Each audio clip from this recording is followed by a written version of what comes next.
走着吃饭呢。我不去了，你们吃吧。我赌你今天中午又要吃泡面，是不是？这么赌吗？安娜，来杯咖啡。好嘞。那你好歹请我吃一顿呀。哎，这样，你跟大家说一下，今天中午我请大家吃饭。谢谢陈总。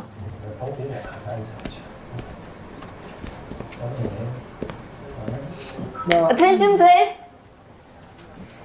程总说今天公司签了个大合同，今天午饭程总请客。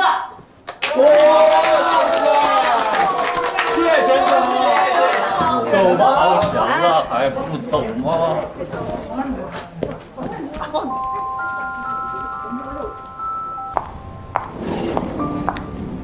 哇，长腿迷人，杨柳细腰，长发飘飘，这得是女神级别的吧？哎，没听说公司来新人啊，会不会是客户啊？哎，谁啊？你自己去看不就知道了。美女，你东西带了。你不会想说带的是明星吧？姚晨，你搭讪的套路是不是得改一改了？小陈，嗨，好。严小晨怎么变这样了？我刚以为我跟 Cindy 结束了。看什么呢？上班时间不用工作啊。聊什么呢？哎，程总，哎，怎么样？什么怎么样？我的作品呀。陈总早，你们干嘛呢？乔总早。走。怎么了？啊？问你怎么样？什么怎么样？哦，挺好的，不错。不过你们俩什么时候关系这么好了？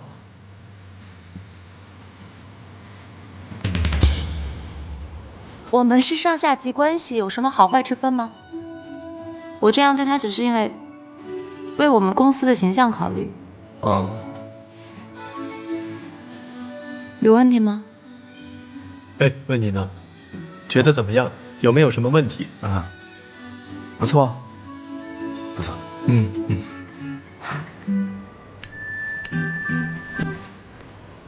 啊，谢谢。工作了。好。啊，对，我要去厕所。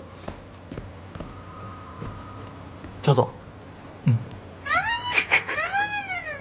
李辉，哎，办公室。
陈总，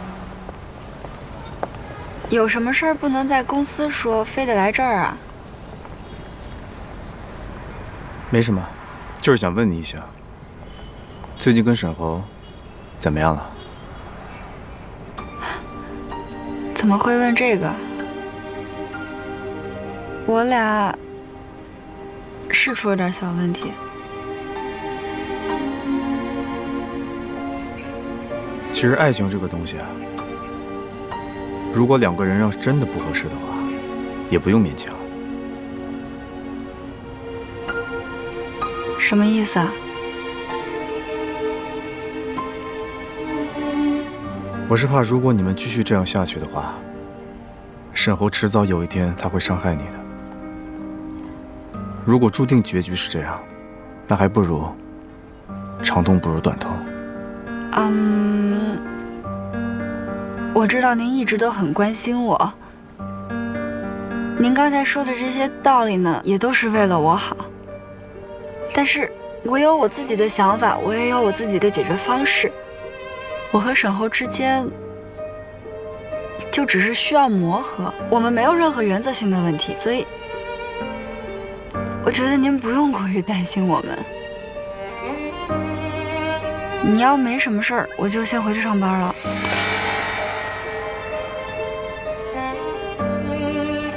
那要是有呢？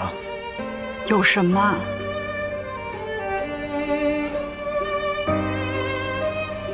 原则性问题。如果真的有，我会和沈侯一起努力的去把这个问题解决掉，也用不着您来操心。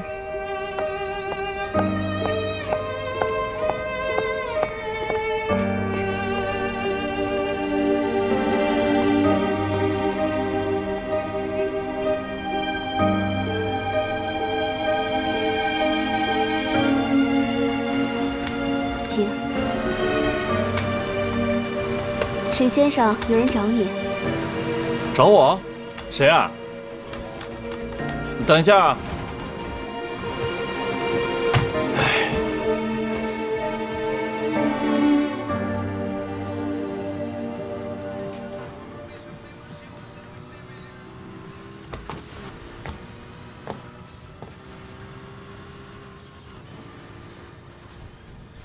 过来坐。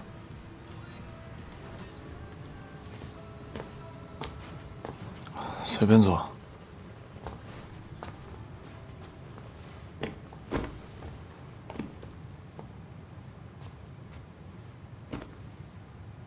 这半个月，你还好吗？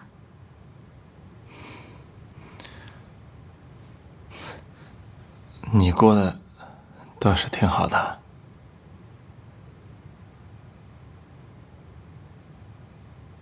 对不起。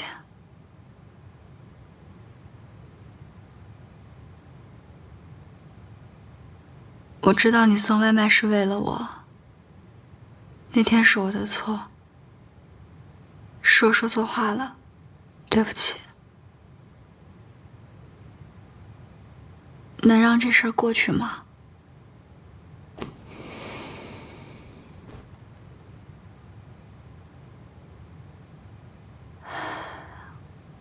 我算了一下，我的工资每个月除去要还陈志远的钱，剩下的如果节约点是够咱俩的日常开销了。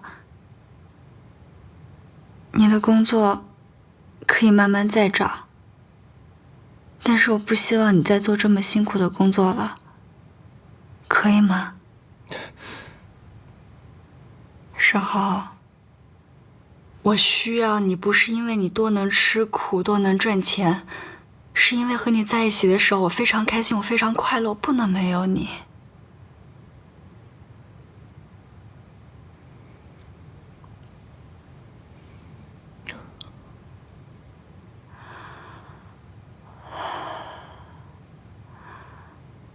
我一直在想，如果我们的关系再进一步的话，是不是就不会有这么多的误会了？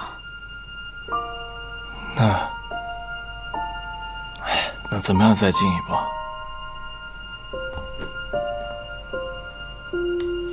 你不是跟我说你想结婚吗？你是认真的吗？我其实已经把户口本拿出来了，我只是一直没告诉你。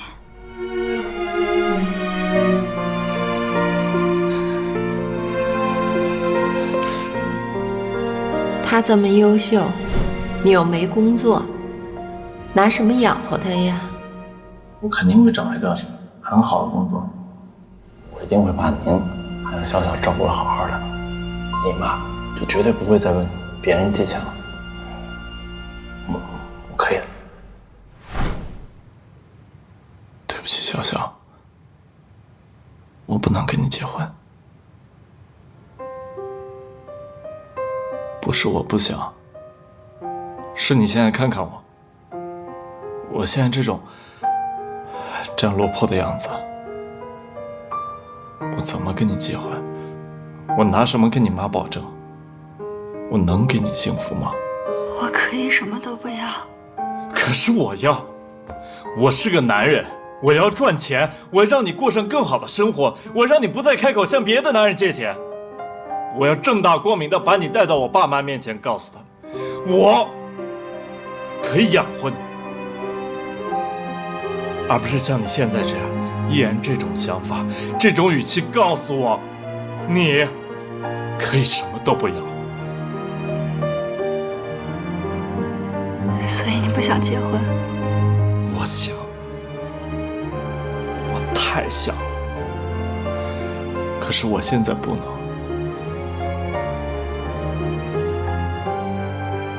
我明白了，我走了。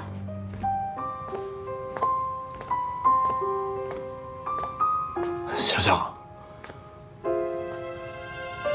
对不起，你能不能再多给我一些时间？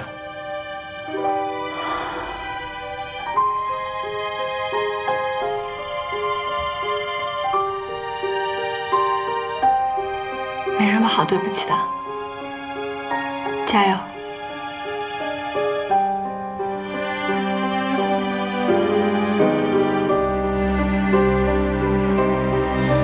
加油！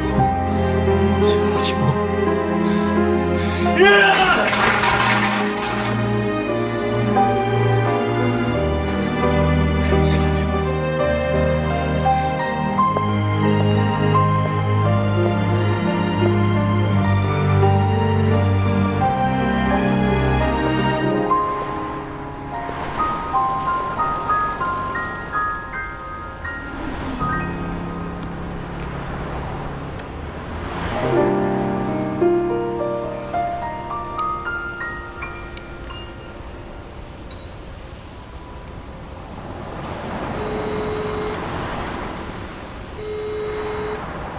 田小晨，你会做饭吗？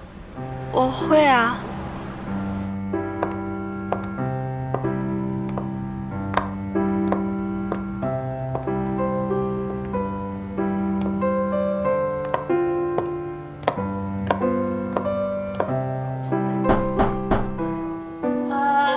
门没锁，自己开门就好了。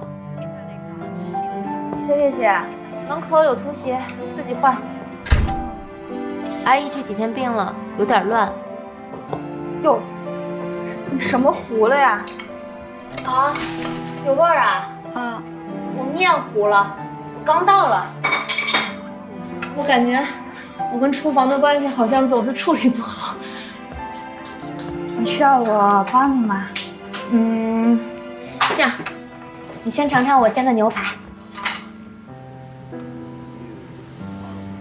哎呀，你是要我帮你试毒吗？这500多块钱一块呢。魔女做的饭果然也是这么的魔幻呀！你自己试过吗？我专门留给你的。我看要不还是算了吧，我看你这还有什么吃的，让我找找啊。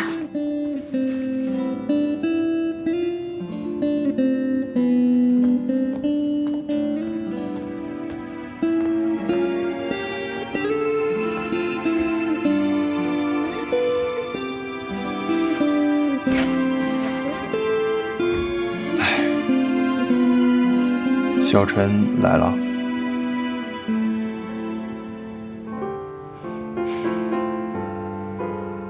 他还是不知道我到底想要什么。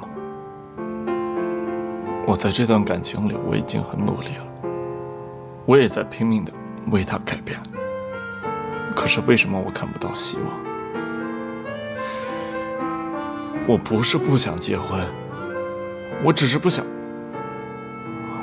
一无所有的跟他结婚。你明白我的？不是，我明白。你等会儿，他刚才来这儿是？跟你求婚的。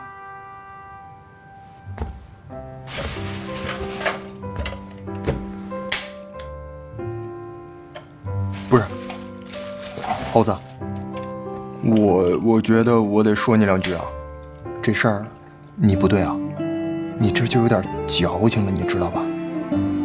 他能跟你结婚，就证明他对你是认真的，你这就叫身在福中不知福了。你知道我有多羡慕你吗？别说求婚，魏彤就是能答应跟我在一块儿。喝酒。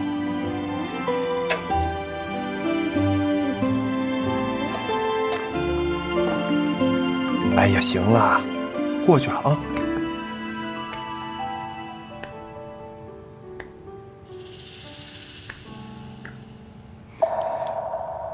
这不小陈吗？那男的是？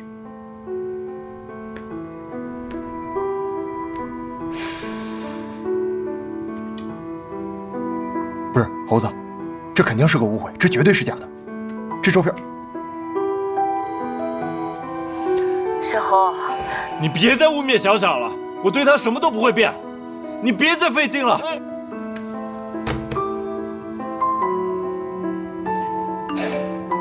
烦不烦啊？消消气儿，消消气儿，肯定是假的啊！他不是那样人。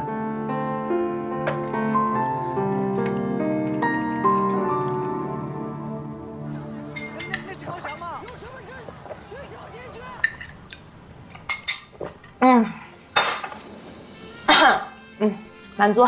说吧，找我什么事儿？没什么事儿。没什么事儿，你给我打电话？哦，好像是我打的啊。当然了。什么事儿啊？我跟他求婚了。啊！你求的婚？嗯。姚晨，我真是小瞧你了，你女英雄啊！什么时候结婚？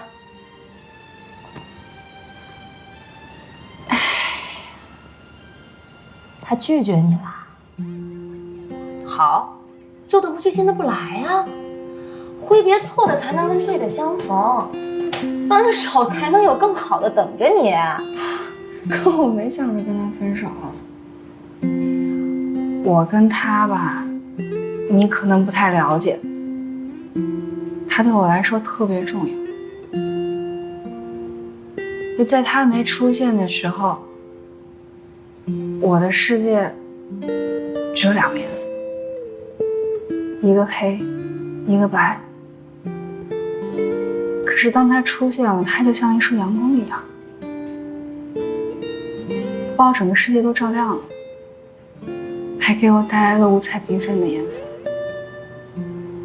这就是我离不开他的理由，这是他的魔力啊！我没有想到你对他这么迷恋。那如果你俩真不合适呢？不会的。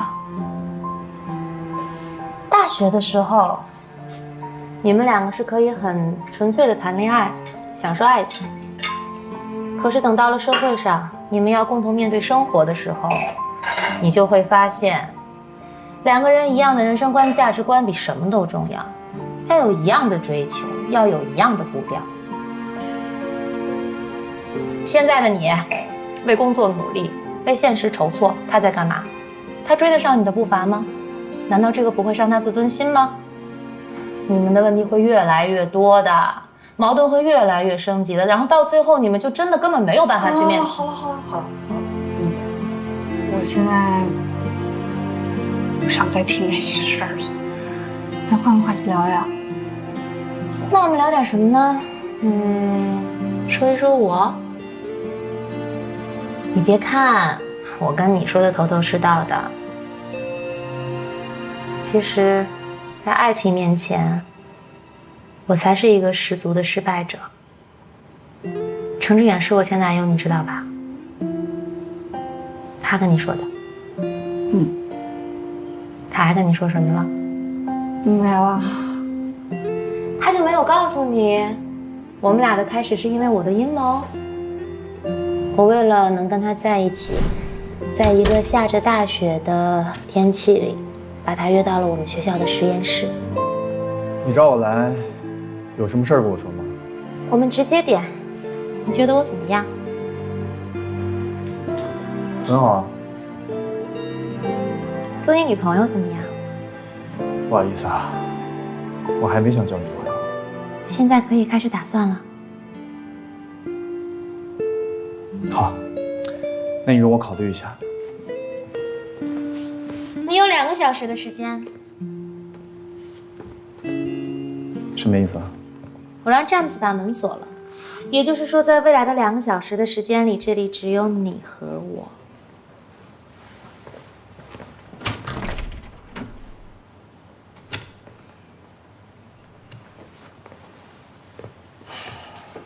你有这么赶时间吗？我只是不喜欢拖泥带水。那我现在就可以告诉你我的答案。说2个小时就2个小时，你有的是时间慢慢考虑。计时开始。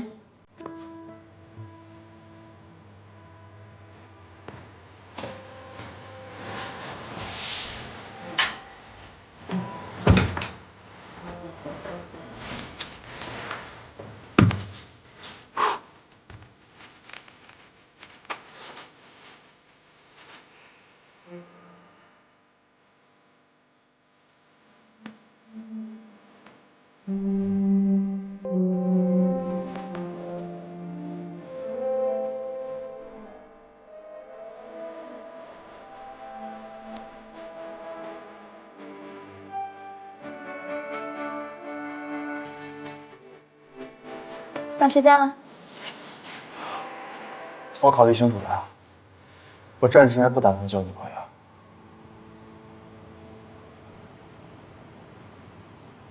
知道了。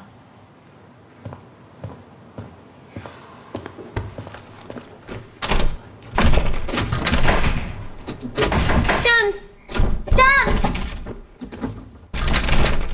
詹姆斯，詹姆斯。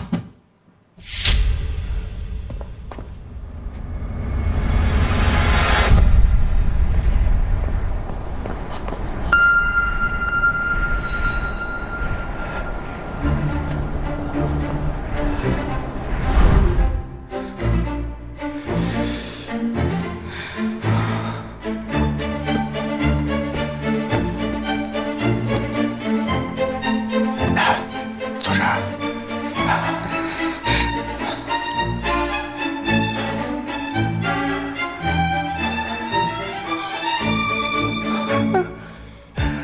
怎么了？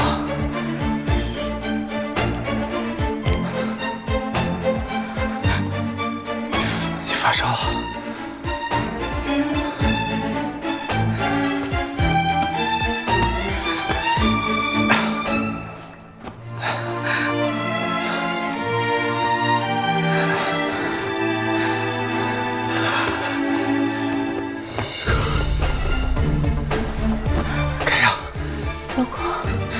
如果你不喜欢我，不想跟我在一起，不要在这个时候对我这么好。过来。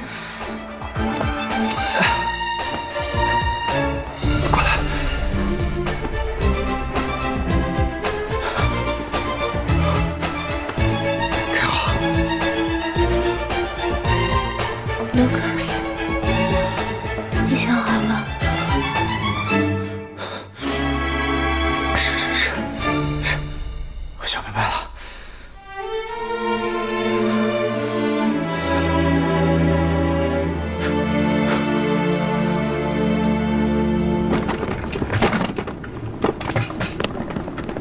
Stop。怎么了？什么？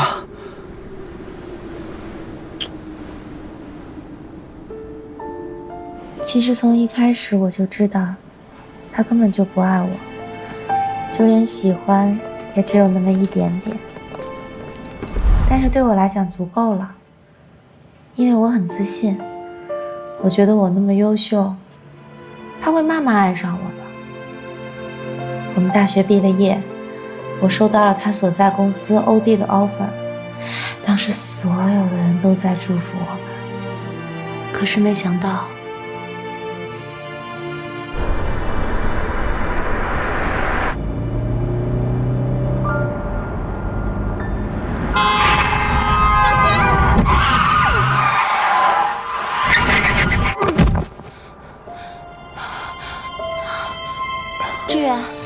你怎么了？胳膊怎么了？胳膊动不了了。我没有想到这场意外居然改变了一切。其实我跟他相处的这2年，我们也不像正常情侣那样，我们也就是牵牵手，拥抱一下，甚至连接吻都很少。所以我有预感，我们不会坚持太久了。那后来呢？后来他回了中国，可是不知道为什么，他很快又回到了美国，并且很决然的要跟我分手。几天前，我在欧弟辞职了。你辞职了？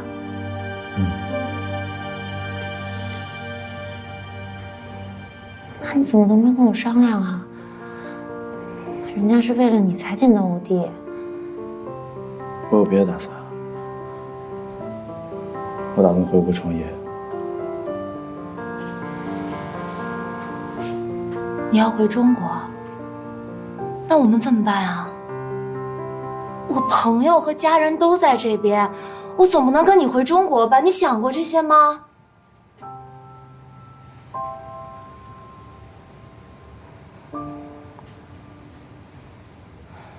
还是说，你根本没有打算让我跟你回中国？我从来就不在你未来的计划里。每个人都有属于自己的未来，而不是在谁的计划里。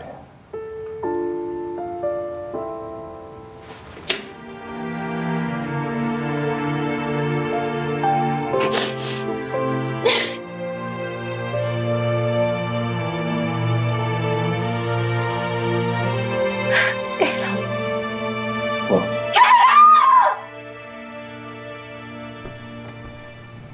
为什么突然要分手啊？我也不知道啊，我以为他爱上别的女人了，所以我就赌气答应了跟他分手。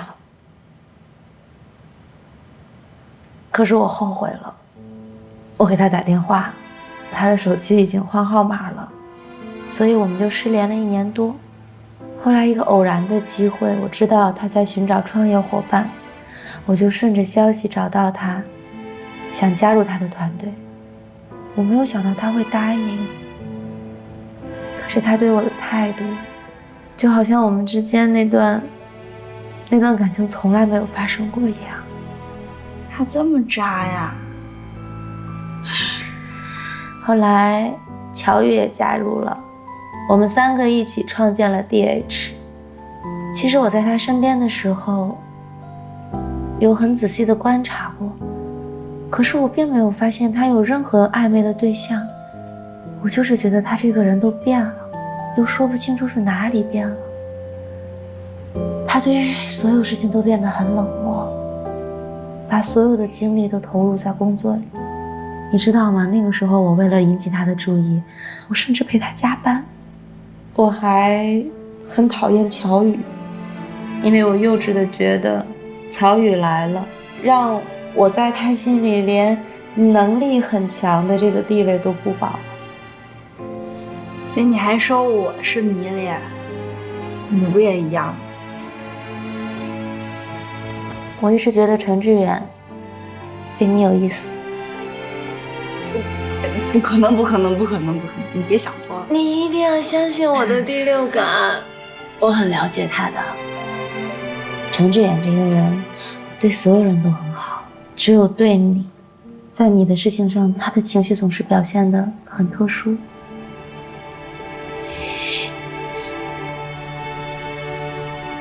他跟你说过他有个妹妹吗？他有个妹妹？对啊，他跟我说过，我跟他妹妹感觉很像，所以我觉得他对我好，可能是因为出自于这种情愫吧。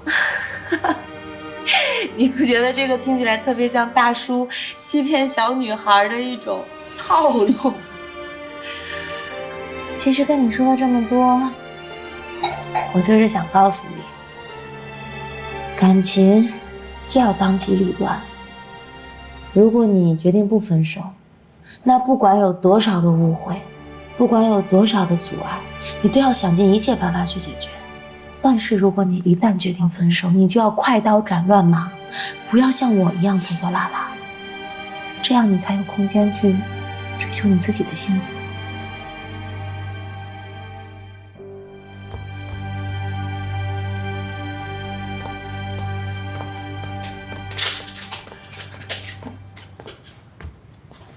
你喝了一宿啊？不是，你换个姿势也行啊。你告诉我这什么酒啊？这怎么喝不醉啊？这不含酒精。不是，你不能喝了！别！一宿了，大哥再喝糖尿病了。你可真行。我本来觉着吧，失恋了，留着胡子喝顿酒特酷。现在看你这样，一点儿都不酷。我告诉你，咱俩从小就认识，你一直都是意气风发的样子。什么时候像现在这样过？你让一个女人折磨成这样，有什么大不了的？行就在一起，不行就拉倒。大男人就得坦荡一点。照片的事儿，你要是真是特别在意，你就直接去问他去，总比你在这自我折磨好吧？啊！我告诉你，沈侯，这次你别说我不站在你这边啊，你要还是现在这个样子，严小晨有一天要是不小心真的被谁抢走了，你可别后悔。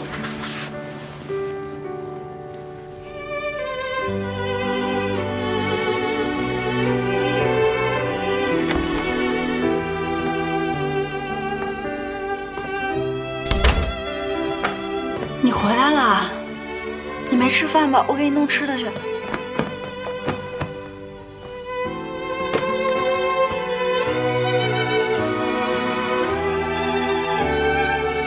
香香，对不起，我想通了。本来我是想，等我有能力的时候，我再风风光光的娶你。可是比起未知的将来，我发现我更怕你提前被别人抢走。傻瓜，有没人和你抢？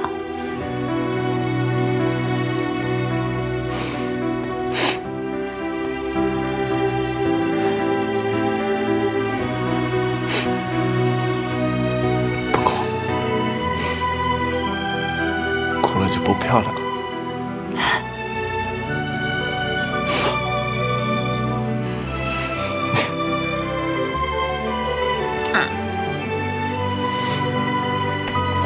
香香，我们结婚吧。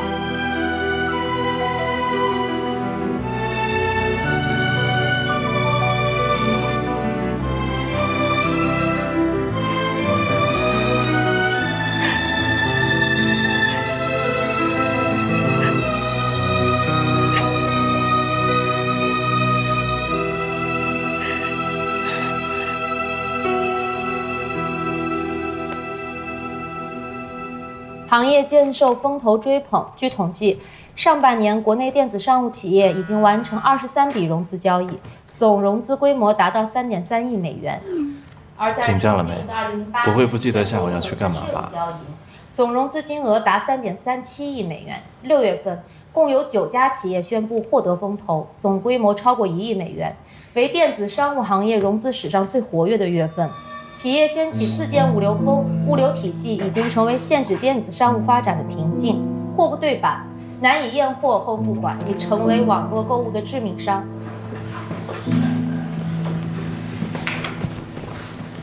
跟谁发消息呢？笑这么甜蜜啊！开会的时候就分神，小心我跟森迪姐举报。举报别人之前，先检讨一下自己。这份报告写得一塌糊涂，到我办公室来一趟。哦。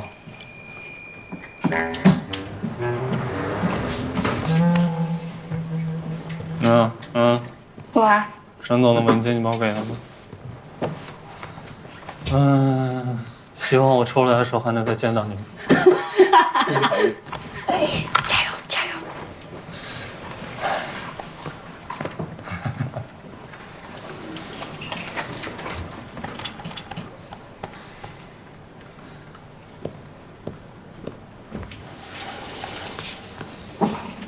老板，你的资料。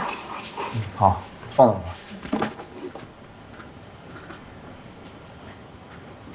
怎么？还有什么事儿？我下午想请个假。请假？干什么呀？我要跟沈侯去领证。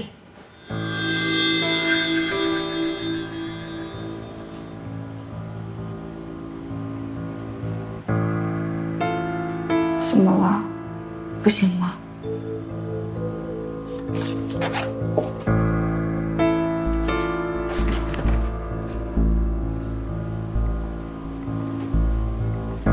小傻，这件事情你能不能缓一缓？为什么？有些事情我需要去确认。我结婚，你要确认？不是，你要确认什么呀？你这人怎么管闲事管得那么宽啊？反正我不管，你就算我旷工，扣我工资就行。杨有辰，你能不能就听我这一次？就这一次。不能。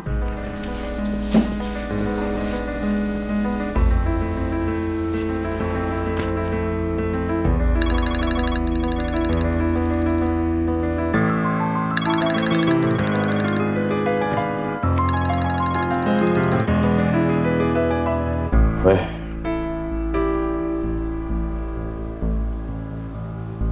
好，那就周五下午。不行，不能来我们公司楼下，我把地址发给你。再见。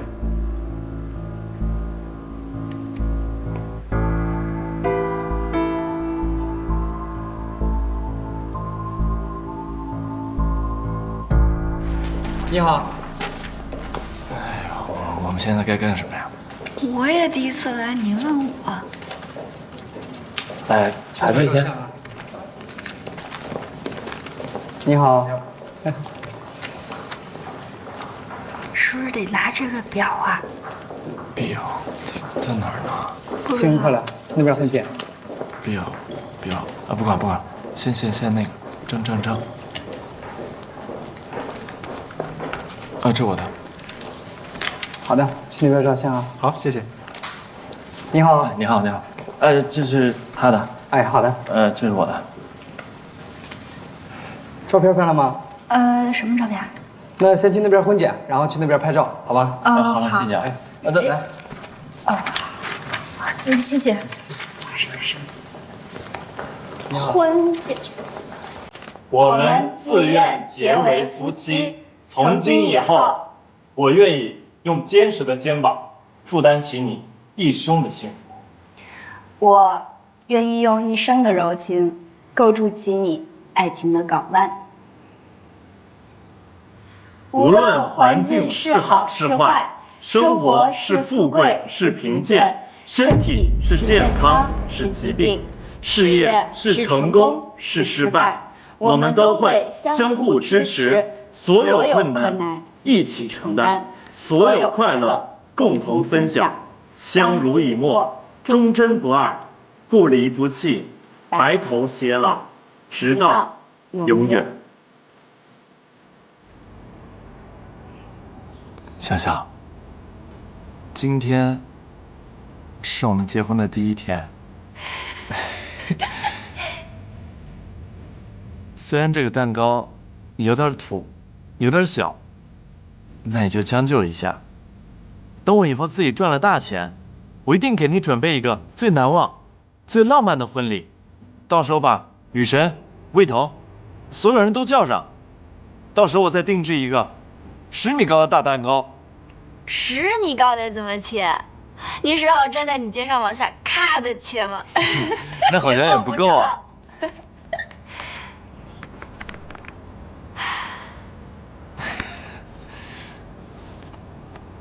小小，我们真的结婚了吗？对啊。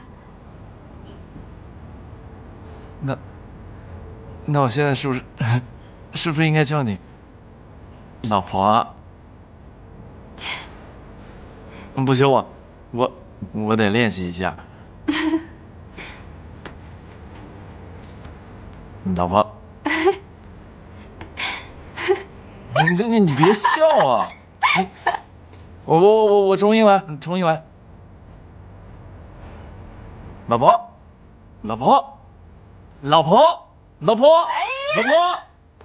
我们结婚了！我们结婚了！我现在是他的人了！我们结婚了！我们在一起了！我们结婚了！喊什么喊？结了婚赶紧回家，别在这儿吵！结婚了还不让喊？对。小小，我们真的结婚了，我们以后再也不会分开了。这辈子都不分开。老婆，哥。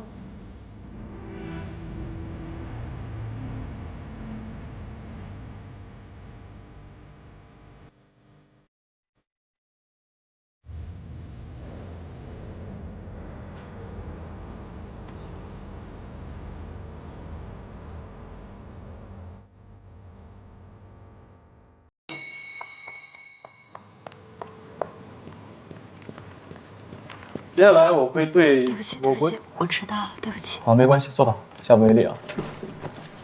接下来我会对各领域的投资项目做一下综合的评估。商业用房的供求矛盾现在是比较突出的。其实，在前几年经济过热的时候，商业用房还是比较畅销的。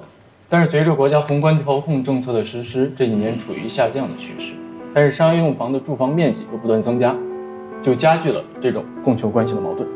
所以我建议，我们的项目重心应该从房地产行业转向于新兴的互联网金融行业。好，就这些。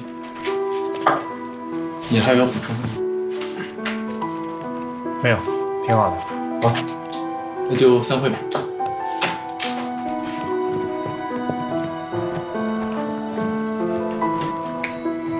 哎，等一下，迟到了，把东西收一下。哎，放着，我来收。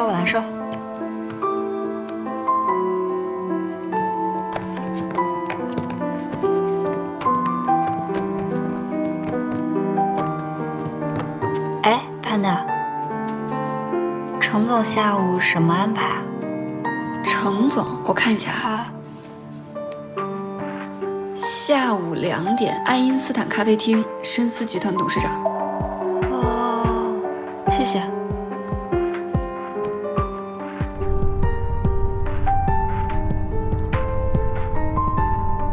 我知道您一直都很关心我，我和沈侯之间就只是需要磨合，我们没有任何原则性的问题，所以我有我自己的想法，我也有我自己的解决方式。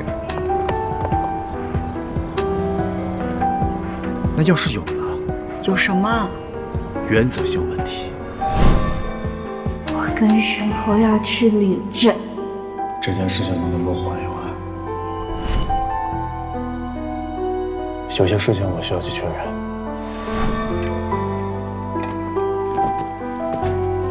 啊？问一百问。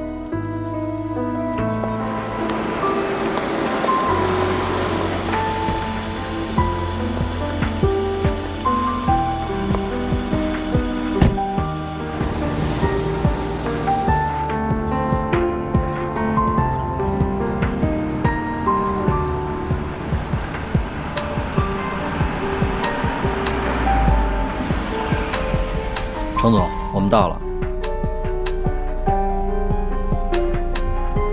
程总，哎，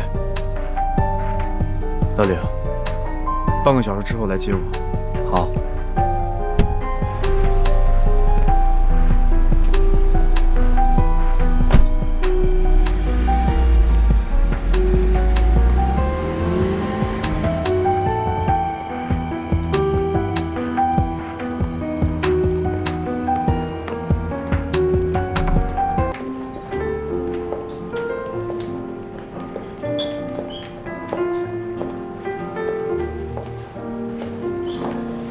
哎呀，实在是不好意思，程总啊，你打电话约了我好几次，说有重要的事情跟我谈，可我一直工作上太忙了，实在抽不出时间。本来应该请你去公司的，希望你不要介意这个环境。有什么事情说吧。既然侯总都这么说了，那我就开门见山了。其实我只想知道，你反对沈侯跟严小晨在一起的真实原因到底是什么？哎呀，我真的是没有想到，你约我来谈，是谈我儿子情感的问题。那也好，我也就直接回答你，他们两个在一起不合适，门不当户不对，你觉得这理由还不够充分吗？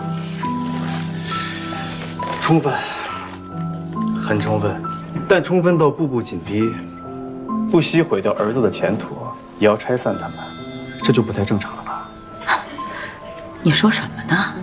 侯总啊，您不是无知妇孺，您白手起家建立起一个商业帝国，如果不想他们两个在一起，应该会有很多种方式可以拆散他们。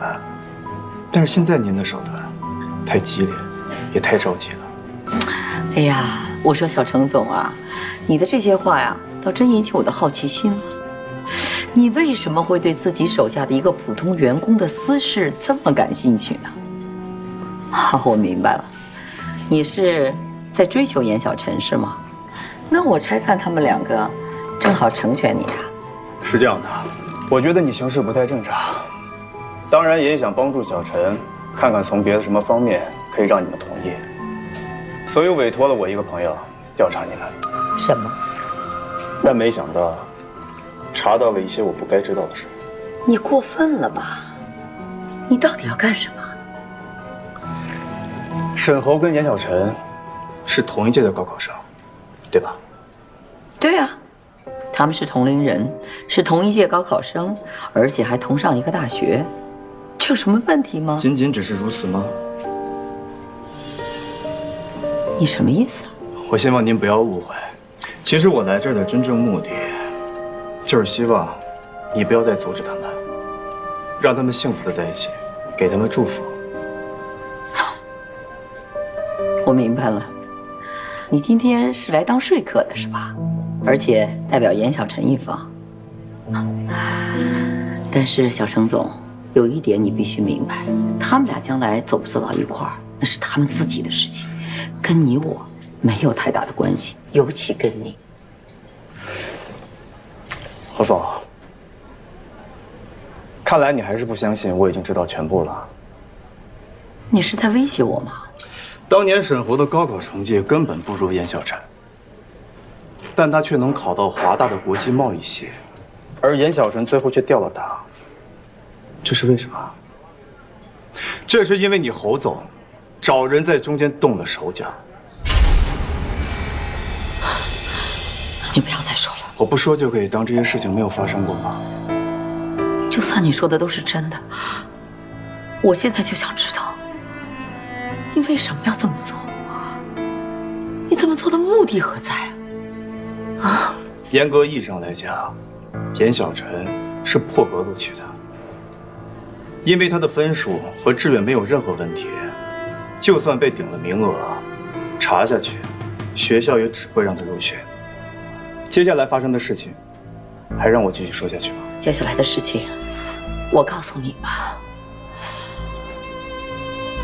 我当年托人找了招生处的老师，希望找一个人跟沈侯调换一下专业，可是不晓得怎么搞的，阴差阳错出了岔子，怎么就让严小晨调档了呢？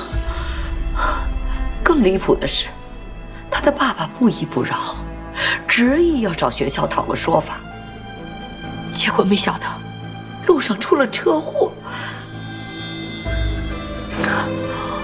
我就是想不明白，真是造物弄人呐！为什么偏偏到现在，让严小晨跟我儿子走到了一块儿？沈侯知道当年发生的事吗？不，他不知道，他什么都不知道。我相信，严小晨和他母亲是绝对不会原谅我们沈家的。所以你明白吧？为什么到现在我想尽办法就是要阻止他们两个在一起？我就怕日后万一他们生活在一起，早晚他们会知道事情的真相，那怎么办？两个人非痛苦死不可。与其那样的话，长痛不如短痛，还不如让他们现在就分开。我已经无意当中对他们家造成一次伤害了，我不想让他们母女两个再受第二次折磨。我的心情你能理解吗？我情愿做恶人，我情愿牺牲我儿子的幸福，我情愿让我儿子恨我，我都不能让他们在一起，你明白吗？您说的我都明白，但现在已经晚了。他们不会因为你的阻拦而分开，不光是您，任何人都不行。为什么？因为他们结婚了。不可能，这是不可能。看来我猜的没错，沈侯是瞒着你，跟小陈秘密登记结婚的。总而言之，现在不管是我对小陈，还是您对沈侯，我们能做的就是什么都不要说，也不要刻意阻拦，否则我能被你的行为逼着去查明真相，他们也一定可以。现在我们唯一能做的，就是把这个秘密封存下去，只要永远不让他们两个人知道，就不会有事。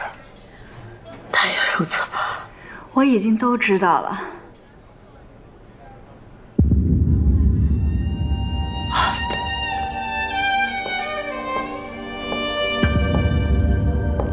你怎么会在这儿？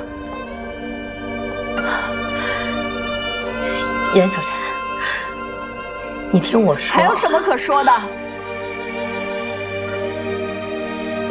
我一辈子都不会原谅你。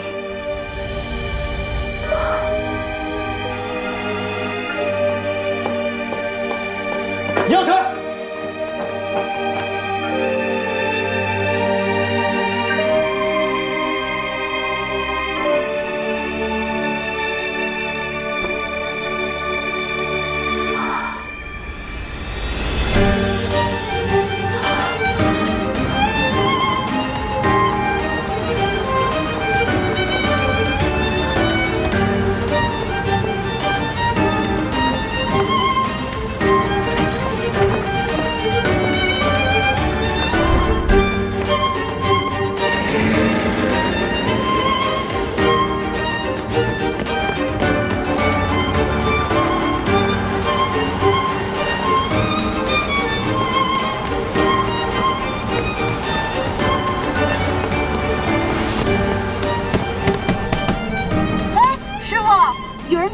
停一下吧。公司有规定的，中途不能停车的。对啊，师傅，你停一下吧。停一下，师傅，停一下吧。停一下吧，师傅。帮个忙，很危险的，师傅。对呀，帮帮忙，停一下吧。那好吧，我等一下靠边停车吧。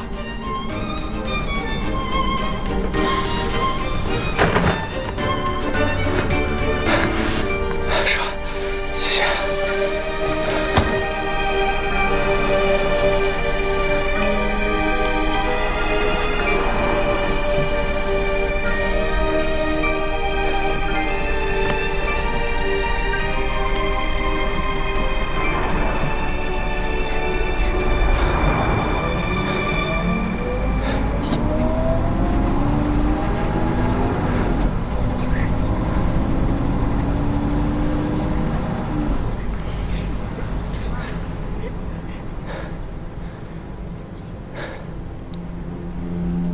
就是希望能够找一个人跟沈侯调换一下专业，可是不晓得怎么搞的，阴差阳错出了岔子，怎么就让严小晨调档了呢？更离谱的是，他的爸爸不依不饶，执意要找学校讨个说法。小小，爸爸一定让你读你喜欢的学校，做你喜欢做的事儿。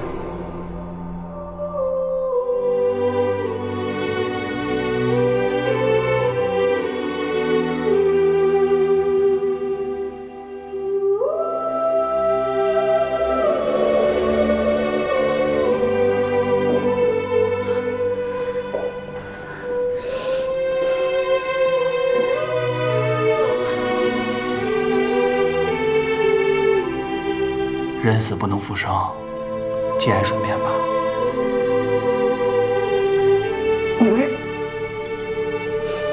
你们是不是搞错了呀？这不是我爸。身份你母亲已经确认过了。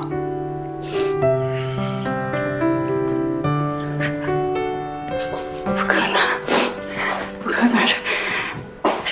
这绝对不是我爸，我爸没死。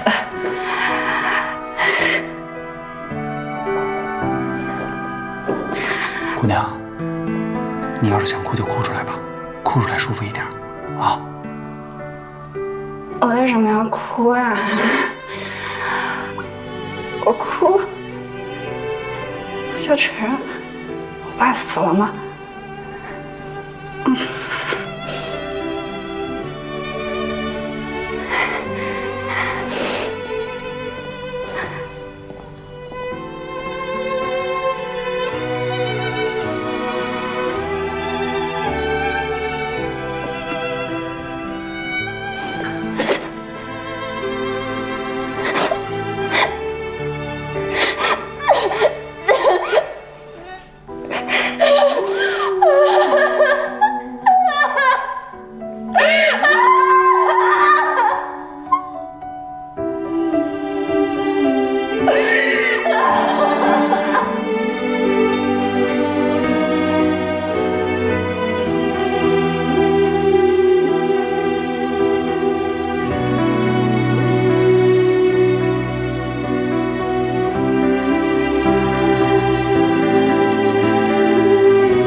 来，终点站到了啊！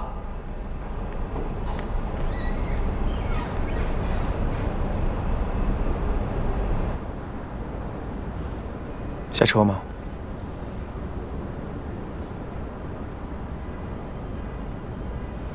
下车吧。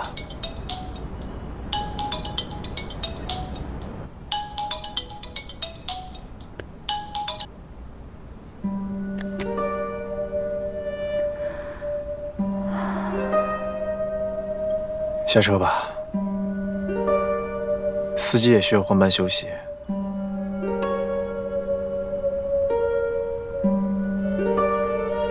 就算你这个样子，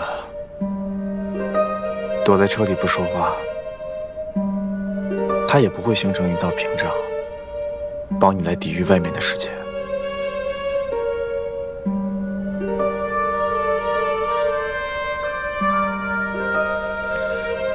好，既然你不想下去，那我就去跟司机商量一下，看怎么样可以让你一直待在这儿。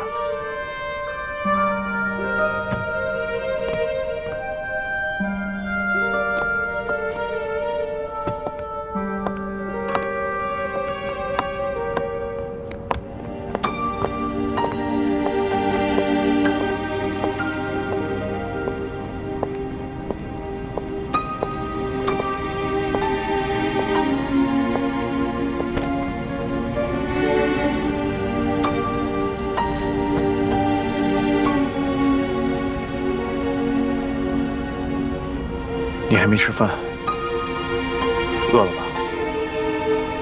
我带你去吃点东西。我给老李打个电话。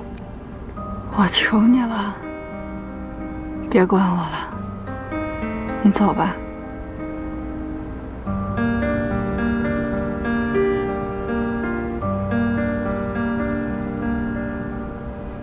不管怎么样，你能开口说话，我就放心多了。刚好这附近也没什么人，你要有什么想说的、想骂的，发泄出来，别憋在心里。你既然已经全都知道了，你为什么还要继续瞒着我？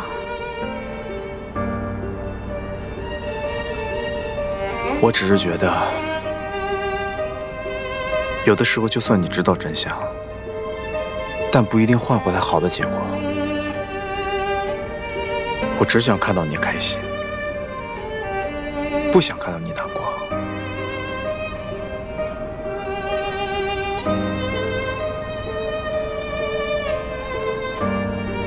他为什么偏偏选中的是我？就是因为我们家穷，没钱没地位，所以好欺负，对不对？如果不是因为他的自私，我当年根本就不会掉档，我爸根本就不会出意外。是他间接杀害了我爸，他毁了我们一家。而我现在，我居然跟生活在一起，我跟他结婚了，多可笑！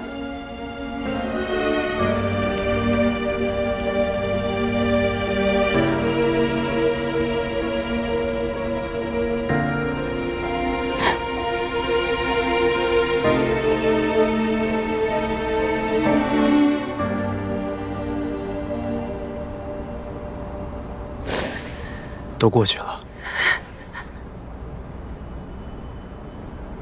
这一切都过去了。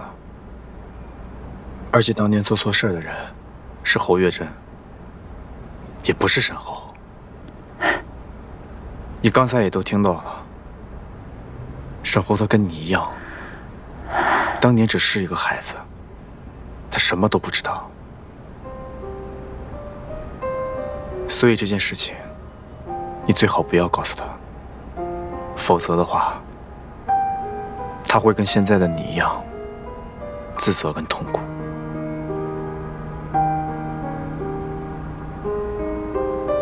我们一起想想办法。你要是不想坐我的车，那我继续陪你坐公交车。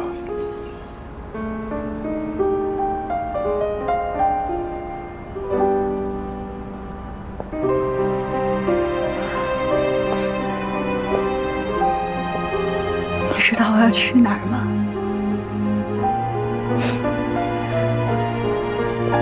我自己都不知道我现在到底该去哪儿。